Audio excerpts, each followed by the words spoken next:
Summer holidays வந்தாச்சு, நம்ம GT ஹாலிடேஸும் வந்தாச்சு. GT holidays, south India's #1 travel brand. பழைய நகையை கொடுத்து White 11 monthsல அதே எடைக்கு புது நகையை எடுத்துக்கோங்க. எக்ஸ்ட்ராவா ₹1 தர வேண்டாம். Magic old gold exchange.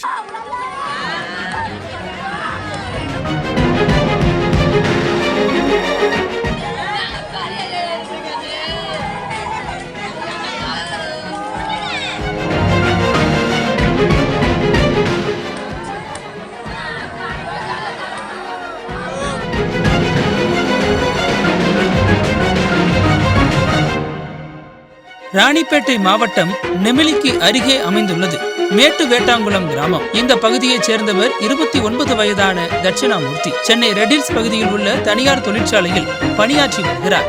வெளியூரில் வேலை செய்து வந்த தட்சிணாமூர்த்தி கடந்த சில நாட்களுக்கு முன்பு சொந்த ஊருக்கு திரும்பியுள்ளார். அங்கு தனது உறவினர்களிடம் நலம் விசாரித்துவிட்டு கடந்த 20ஆம் தேதி அவருடைய சொந்த விவசாய நிலத்தில் நடந்து சென்று கொண்டிருந்தார். அப்போது திடீரென அங்கு வந்த 5 பேர் கொண்ட போதை கும்பல் தட்சிணாமூர்த்தியிடம் கடும் வாக்குவாதத்தில் ஈடுபட்டுள்ளது. இதனால் இரு தரப்புக்கு இடையே ஏற்பட்ட மோதலில் தலைக்கேறிய போதையில் இருந்த கும்பல் தட்சிணாமூர்த்தியை அரிவாளால் வெட்டிவிட்டு அங்கிருந்து தப்பியுள்ளது. இந்த தாக்குதலில் பலத்த காயமடைந்த தட்சிணாமூர்த்தி சம்பவ இடத்திலேயே உயிரிழந்துள்ளார். இவருடைய அலறல் சத்தம் கேட்டு ஓடி வந்த உறவினர்கள் தட்சிணாமூர்த்தியின் உடலை பார்த்து கதறி எழுந்துள்ளனர். நொடிக்கு நொடி அங்கு ஊர் மக்கள் ஒன்று கூடவே கோபத்தின் உச்சிக்கே சென்ற அவர்கள் காவேரிப்பாக்கம் நெமிலி சாலையில் தட்சிணாமூர்த்தியின் உடலை வைத்து சாலை மறியல் போராட்டத்தில் ஈடுபட்டனர். இந்த சம்பவம் பெரும் பரபரப்பை ஏற்படுத்திய நிலையில் தகவல் அறிந்து வந்த நெமிலி போலீசார் போராட்டக்காரர்களுடன் பேச்சுவார்த்தையில் ஈடுபட்டனர். தொடர்ந்து இந்த சம்பவம் குறித்து வழக்கு பதிவு செய்த போலீசார் தப்பியோடிய குற்றவாளிகளை தீவிரமாக தேடி வருகின்றனர். உளியநல்லூரைச் சேர்ந்த அந்த 5 குற்றவாளிகள் கஞ்சா போதையில் அடிக்கடி தகராறில் ஈடுபடுவது வழக்கம்.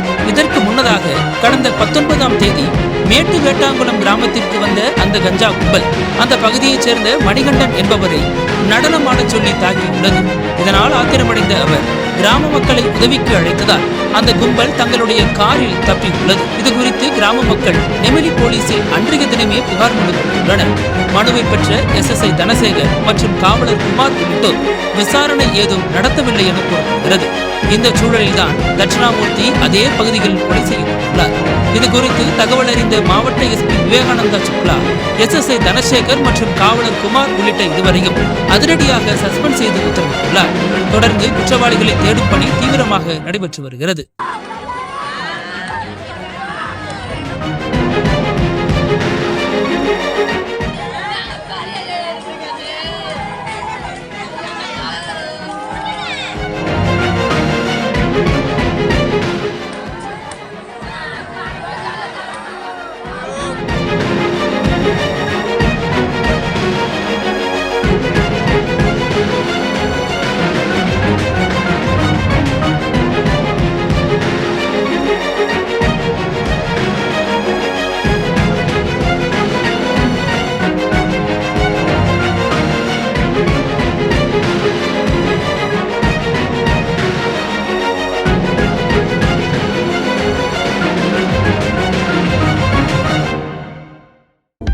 அனல் பறக்கும் செய்திகளை அப்டேட் செய்து கொள்ள நக்கீரன் களத்தை இப்பவே சப்ஸ்கிரைப் பண்ணுங்க.